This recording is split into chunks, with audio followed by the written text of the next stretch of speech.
So, I used to exclusively make EDM music, and I did this because I really liked the genre. And so, I learned a lot on how to make EDM music. So, today I'm doing a video on the 3 levels of EDM production. And this is the project for level 1. So, as we can see, it's quite an ugly project anyway. We've got tracks that are the same color, we've got channels that are the same color.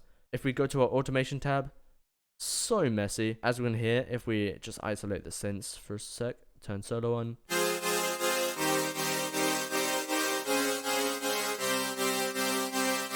we can hear that pulsating thing, and these dots here and curves are defining that or how that pulsates. And so while it makes intuitive sense to have this done, it's very inefficient because, you know, we've got this going on for so many channels. It's having to read so much information. We could instead use something called an LFO, which pretty much does this for us. We just have to define the how the curve looks once, and it will keep repeating it. Speaking of a bunch of things doing the same thing at once, we can see that these tracks, these 3 tracks in this group here, are playing the same notes. This is also quite inefficient because, you know, when stuff's playing the same notes, it can just be compressed down into one track. How we do that in Ableton is by getting a instrument called the instrument rack. As we can see, we could get any of these patches into here. We've now got all of the patches in here. We can, instead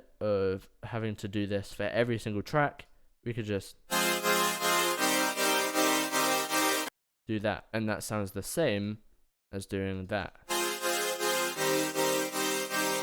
Also, there's just a lack of structure. We can see that everything just looks the same throughout. There's the same chords going on here, and while that's not bad for EDM, it's quite common to have a cyclic chord progression.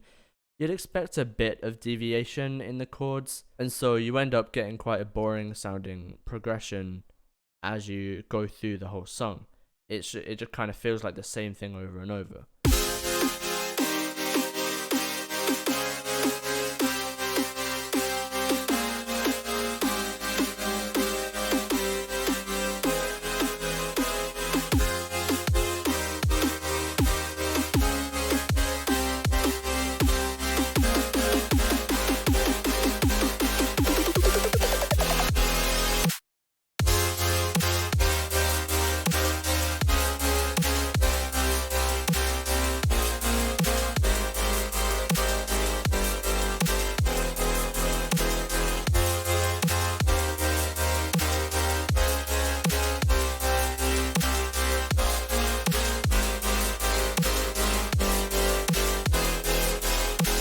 So yeah, as we can hear, that's been over a minute and it's still feeling samey. Oh yeah, by the way, I made this in like 2019, so that's why it sounds terrible. Another bad thing about this is that I'm just using dry samples for everything really.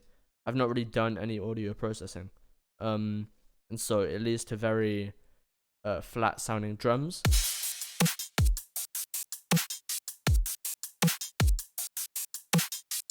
Everything's sounding so stock and just, you know, drag and dropped from the folder. I mean, it literally is, so you can't really be surprised.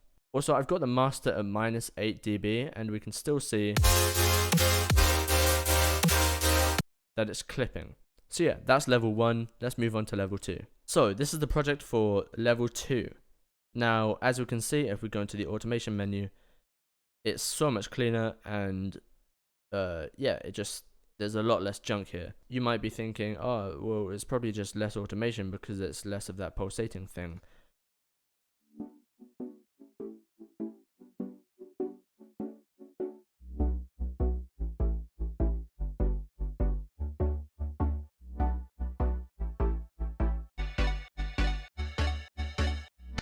Nuh-uh, there's the same amount of pulsating. You might also be thinking, so then why isn't there the pulsating lines? Well, that's because I'm now using plugins that do that for me. This is the LFOs that I was talking about. So as we can see,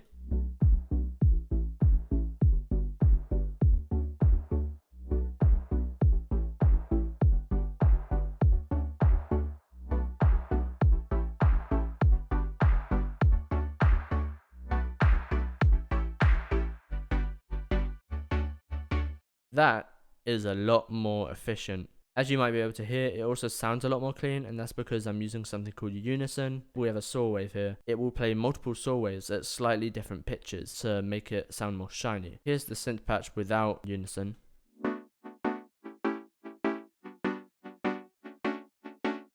You know, it sounds very bland. Then if I turn it all back up to how it was,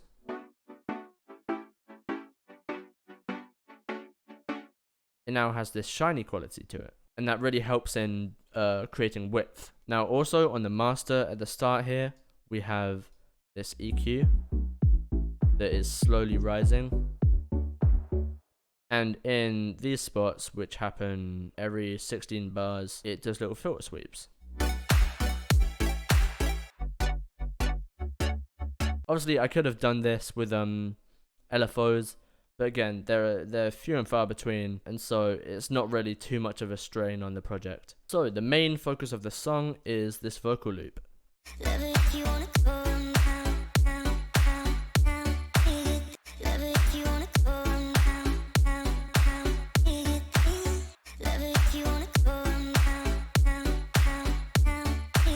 It's subjective, but I think that sounds really cool. That vocal loop definitely fits with the aesthetic of the song that I've created. And it's something to remember the song by that isn't just the general sound of the synths. Also, I've got some super cool effects here. Just listen.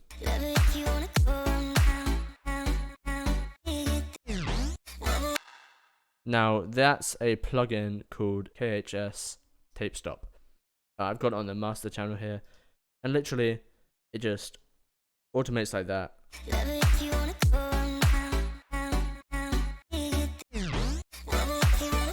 So yeah, it creates that really cool like warping effect. Also later in the song, these get swapped out in favor for vocal chops of the same sample.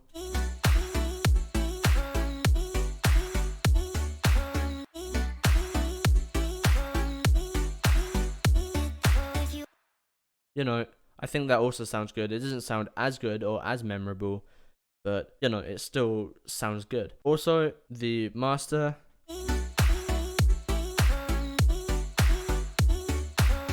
is no longer being slammed. But yeah, the structure is still a bit stale. There's not much movement throughout the song. It's just variations on this vocal loop again. But it has a much more pleasant sound than the last example. But now let's move on to level 3. Now, this song has a lot going on. It's quite dense in what's actually happening. So, as we can see, we're automating our envelope here. At the start of the song, we're making the attack very high for this. And same with the release. It fades in and it fades out more softly. Here it is with high attack and release. And here it is with low attack and release. Now, other things that have changed there is the amount of reverb and compression. Now, OTT, we're using XFL OTT here.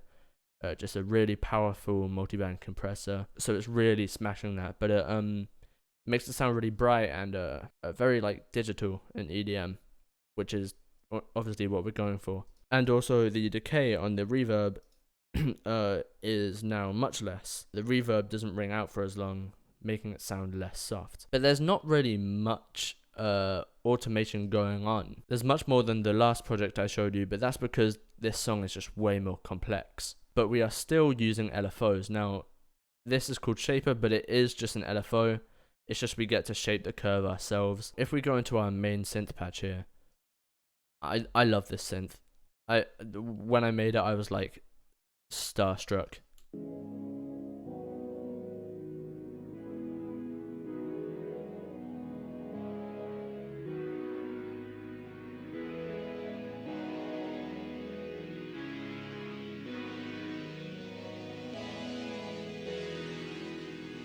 I think the sound of it combined with the chords it's playing just makes it sound so gnarly and so full. At face value, it doesn't look like much. But if we go into the effects, we can see we've actually got some hyper dimension phaser. We've got a multiband compressor, which is practically just the same as what we've got going on here. An EQ to take the low ends out. Because if we didn't have that EQ, then the low end would really dominate the synth.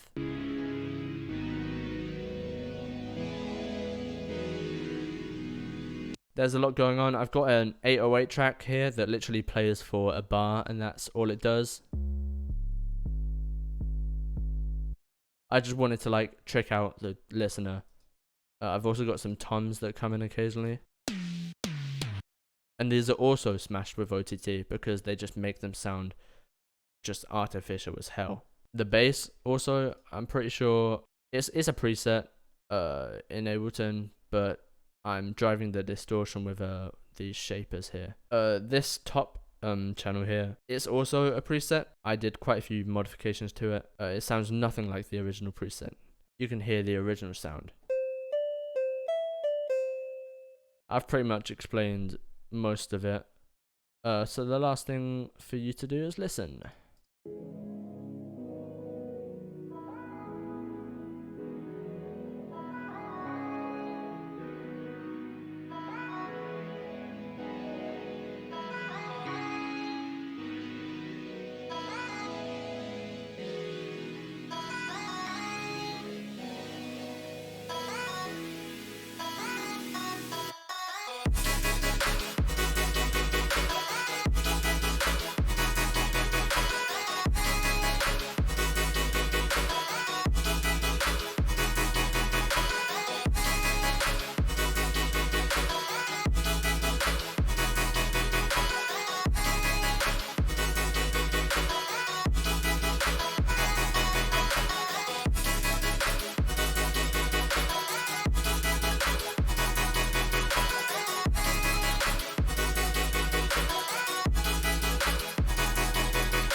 So yeah, it sounds great.